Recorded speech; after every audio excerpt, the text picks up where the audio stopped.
စကားတခွန်းကအသက်တစ်ချောင်းလောက်တောင်တန်ဖိုးရှိနိုင်လားအဲ့ဒီမိန်းဝန်းရဲ့အဖြေကိုပေါ့လေကိုထိန်ချုံနိုင်ခြင်းရဲ့တန်ဖိုးအကြောင်းပြောပြထားတဲ့နာမည်ကြီးတန်တဲ့ရောက်ရေးပုံမင်းတပူထဲမှာအတူတူရှားကြည့်ကြရအောင်ဟုတ်ကဲ့အဲ့ဒီမိန်းဝန်းကပဲဒီဇက်လန်တစ်ခုလုံးရဲ့အဓိကအချက်ပဲဗျာဆိုတော့အဲ့ဒီမိန်းဝန်းလေးကိုခေါင်းထဲထည့်ထားရင်လည်းကျွန်တော်တို့လည်းဇက်ကောင်လင်းနဲ့တွားတွေ့လိုက်ကြရအောင်ကဲဒီဇက်လန်ရဲ့အဓိကဇက်ကောင်မှဘာသူဖြစ်မလဲ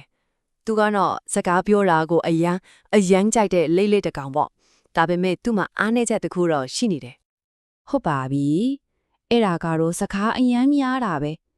တော်ရုံများတာမဟုတ်ဘူးအလွန်အမြင့်ကိုများတာဒီအချင်းလေးတစ်ခုကသူ့ဘဝတစ်ခုလုံးကိုဘလို့ပြောင်းပြန်လန်ပြစ်မလဲဆိုတာစောင့်ကြည့်ကြရအောင်ဗျာအဲ့ဒီလိုနဲ့တနေ့မှာပေါ့လိမ့်လီရဲ့ကဘာကြီးတစ်ခုလုံးပြောင်းပြန်ဖြစ်သွားပါလေတော့သူအေးချမ်းနေနေတဲ့ရေကန်ကြီးကခန့်ချောက်သွားတယ်အခုဆိုရင်သူ့အသက်ကတကယ်ကိုအန်ဒီရတဲ့ကြားရောက်နေပြီမျော်လင့်ချက်ကြီးရောအကုန်ကုန်သွားပြီလားလိန်လေးတကောင်နဲ့အခက်ခင်နေတဲ့အချိန်မှာပဲ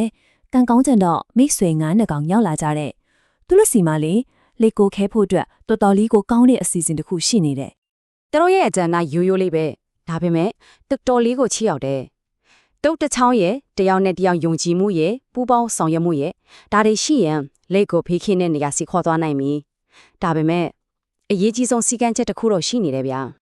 အစီအစဉ်ကရှင်းလေးပါငဲနေကတုတ်တစ်ဖက်စီကိုကြိုက်မယ်လေကအလေကနေမြင်းမြဲကြိုက်ထားရမယ်အဓိကအချက်ကအသက်နဲ့ဆိုင်တဲ့စီကံချက်တစ်ခုပဲရှိလေအဲ့ဒါကတော့ဘာအကြောင်းပြချက်နဲ့မှဘာဆက်မဟာမီဖို့ပဲဒီလုံးလွယ်ရဲ့စီကံလေးတစ်ခုကိုများကျွန်တော်ရဲ့လိတ်လေးလိုက်နာနိုင်မှာလားဗျာကဲအရာအလုံးအစီအစဉ်အတိုင်းချက်ဖြစ်လာပြီအခုမှတကယ်စမ်းသပ်မှုကစတော့မှသူတို့တွေခေါင်းကင်ပေါ်မှာအောင်မြင်ပြန်တန်းနေတော့မှပဲလုံးဝချင်မထားတဲ့စင်ခေါ်မှုတစ်ခုကပေါ်လာပါလေရောစဉ်းစားကြည့်လေတသက်လုံးမြင်ကြီးပေါ်မှာပဲနေလန်ခဲ့ရတဲ့လိတ်အကတော့ဒါကအိမ်မက်တစ်ခုလိုပဲဖြစ်နေမှာပေါ့ခေါင်းကင်ပေါ်ကနေသူ့ကဘာကြီးကိုပြန်ငုံကြည့်ရင်းနဲ့အနာဂတ်အသက်မျောလင်းချက်တွေနဲ့ရင်ခုနေမှာအရာအလုံးကတော့အဆင်ပြေနေတယ်လို့ပါပဲဒါမဲ့အောက်ဘက်ကနေလောင်ပြောင်တဲ့အတန်ကြီးကြားလာတယ်အဲ့ဒါကကလေးတတိုက်ရဲ့အော်တန်ကြီးပဲဒီအတန်ကြီးကစကားများတဲ့ကျွန်တော်လို့လည်းရဲ့အထီးမခံနိုင်ဆုံးအားနည်းချက်ကိုတဲကိုလာဆန်းတက်လိုက်တယ်လို့ပါပဲဒီနေရာမှာခဏလေးရက်ပြီးတော့စဉ်းစားကြည့်ကြအောင်လိတ်ကသူ့ရဲ့မာနာကိုမြို့သိပ်ပြီးပါဆက်ပိတ်ထားနိုင်ပါမလားသူ့အသက်ကဒီအပေါ်မှာပဲမူတည်နေပြီနော်လိတ်ရဲ့စိတ်ထဲမှာလို့မာနာကအနိုင်ယူသွားပြီရကိုထိန်းချုပ်နိုင်စွမ်းထက်မာနာကပိုကြီးသွားပြီငါအသားကိုသူတို့ဘရောနာစားရမှာမဟုတ်ဘူးဆိုတဲ့အတွေ့ကသူ့အသက်ရှင်ရေးဆိုတဲ့အတူတရားကိုလာမိုးသွားခဲ့ပါပြီပြီးတော့ဖြစ်လာလိမ့်မယ်လို့အားလုံးကတွေးထားပေမဲ့တကယ်မဖြစ်စေချင်တဲ့အခိုက်အတန့်ကိုရှောင်ရခဲ့ပြီမာနာကြောင့်လုပ်လိုက်တဲ့တစ်စက္ကန့်စာအမားလေးတစ်ခုကပဲအရာအလုံးကိုအဆုံးသတ်ပစ်လိုက်တယ်အောက်ကကလေးတွေကိုပြန်အော်ဖို့ပါစာဟလိုက်တဲ့အဲ့ဒီတစ်ချက်မှာပဲတုတ်ချောင်းကလက်ကျသွားတယ်အဲ့ဒီနောက်မှာတော့လေးကကောင်းကင်ဘောကနေမြေပြင်ဘောကိုထိုးဆင်းကျသွားမှာတော့တယ်ဝမ်းသာအားရချင်နေတဲ့ကလေးတွေကတော့ပြုတ်ကျလာတဲ့လက်ကိုကောက်ပြီးညစာကျွတ်ပြင်ဆင်လိုက်ကြတာပါပေါ့တကယ်တော့ဝမ်းနေစရာပါပဲလက်ရဲ့ကန်ကြမာကကလေးတွေအစာကလေးကအော်နေတဲ့အတိုင်းဖြစ်သွားခဲ့တယ်သူ့မာနအကြောင်းပဲသူဟာညစာကောင်းတနတ်ဖြစ်သွားခဲ့ရတဲ့ကဲဒီလောက်ဝမ်းနေစရာကောင်းတဲ့ဇက်ကလန်းလေးနဲ့ကျွန်တော်တို့ဘာသင်ခန်းစာတွေရနိုင်မလဲဒီဒဏ္ဍာရီပုံပြင်ရဲ့နောက်ွယ်တာတကယ်တိုင်ဖို့ရှိတဲ့အချက်တွေကိုတစ်ထက်ကြည့်လိုက်ကြရအောင်ဒီပုံရင်ကနေရတဲ့သင်ခန်းစာကရှင်းလေးပါပဲဘယ်အချိန်မှာပါဆက်ပိတ်ထားရမလဲဆိုတာကိုသိတာက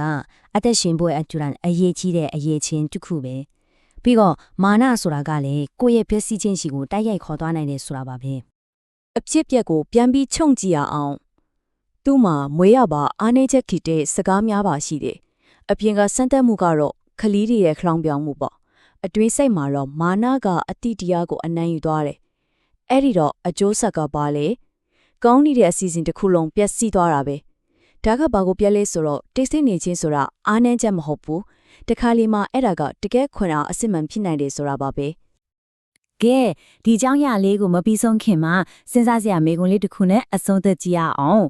ကျွန်တော်တို့ရဲ့နေ့စဉ်ဘဝတွေထဲမှာတော့ဘလို့အချိန်တွေမှာတိတ်ဆိတ်နေခြင်းကရွှေဖြစ်နိုင်ပါသလဲဒီရှေးအောင်ပေါ်မြန်လေးကနေရတဲ့သင်ခန်းစာကိုဘလို့သုံးချနိုင်မလဲဆိုတာကိုဘာသာကိုပြန်မေးကြည့်ကြဖို့ပါပဲ